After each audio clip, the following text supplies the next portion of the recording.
MA Hindi के विद्यार्थियों, हम कहानी ज़िंदगी और ज़ौक़ के बारे में पढ़ रहे हैं।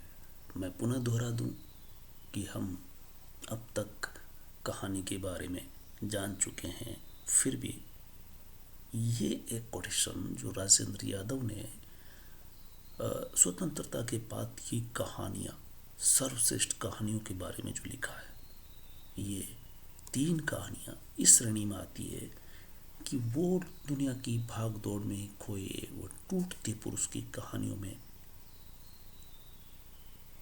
जिंदगी और ज़ौक़ के अलावा डिप्टी कलेक्टरी एक और जिंदगी खोई हुई दिशाएं आएंगी। कहानी एक मोहल्ले से शुरू होकर वहीं समाप्त होती है।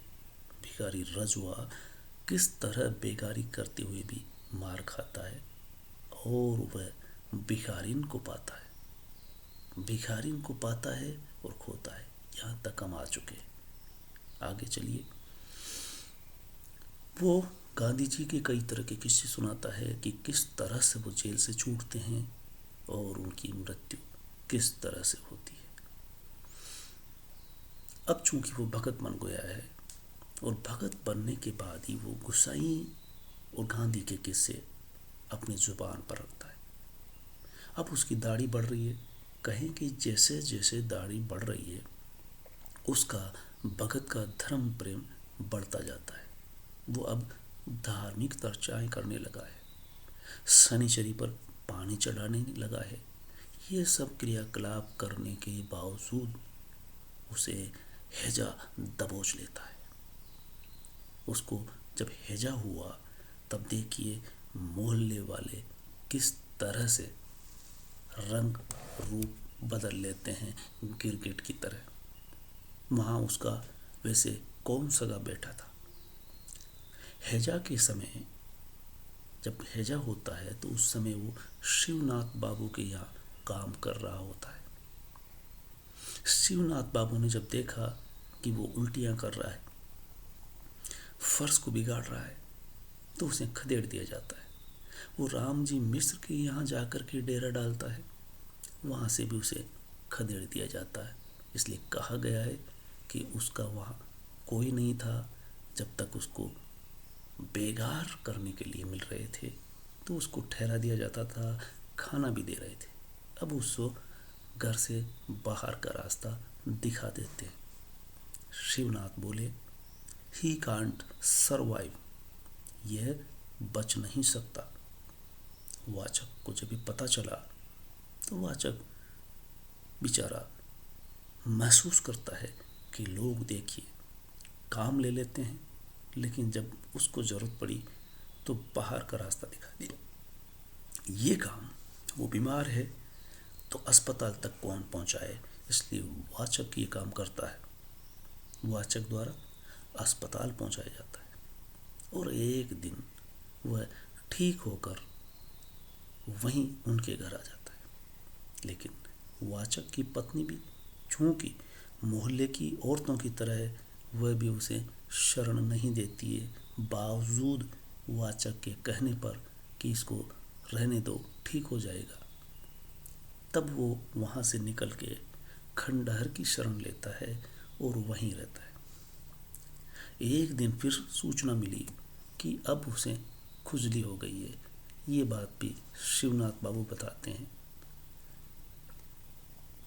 दूसरी घटना देखिए, रजवा के मरने को लेकर के एक गजब का वाकया है।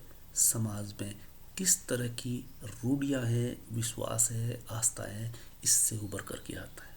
और इससे रजवा जैसा भिखारी भी बचा हुआ नहीं है।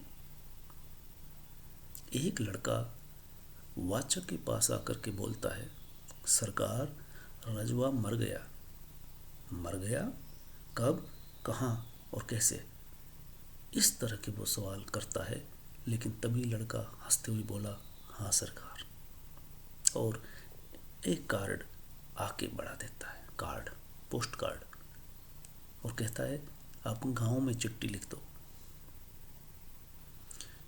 ये वाकया, ये संवाद आप सुन रहे हो, वाचक क्या कहता है, क्या महसूस करता है, कि आगे पूछने की हिम्मत न हुई।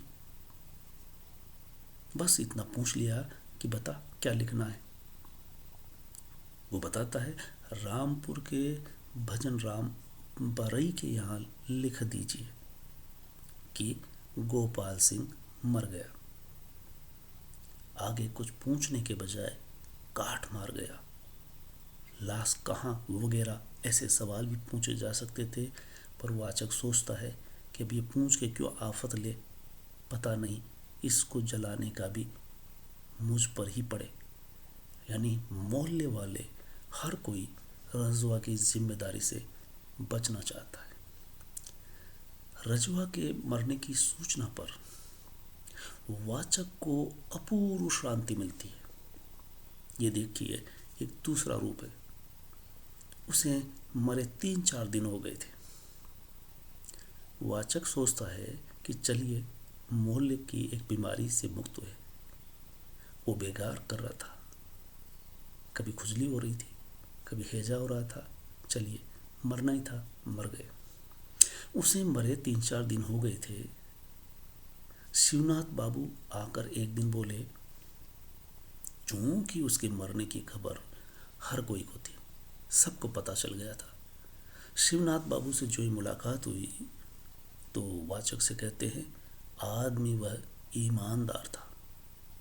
इस व्यंग को समझ सकते हो, ये वही शिवनाथ बाबू है जिसने चोरी का आरोप लगाया था, और आज उसके मरने के बाद ईमानदारी का तमगा भी वही व्यक्ति दे रहा है। रात के समय फिर एक घटना घटती है कि वाचक देखता है कि एक छाया उसकी तरफ बड़ी चली आ रही है, और गौर से देखा तो पता चला कि रजवा की शक्ल का नरकंकाल अंदर चला आ रहा है। उनको भूत में विश्वास नहीं था, अन्यथा चिल्ला पड़ते कि भूत आया, भूत आया। क्या जिंदा है? सरकार मैं जिंदा हूं। और ये कहकर के वो हंसने लगता है। तो सवाल उठता है, वाचक पूछता है कि वो लड़का क्यों आया था और उसने लिखवाया था कार्ड। तो वो क्या बताता है कि मेरे सिर पर कौवा बैठ गया था। और ये कहते हुए कार्ड आगे बढ़ा देता है। इस तरह से आप देखेंगे कि रजवा भी ये महसूस करता है कि अगर कौवा सिर पर बैठ गया तो उस आदमी की कुछ समय में मृत्यु निश्चित है।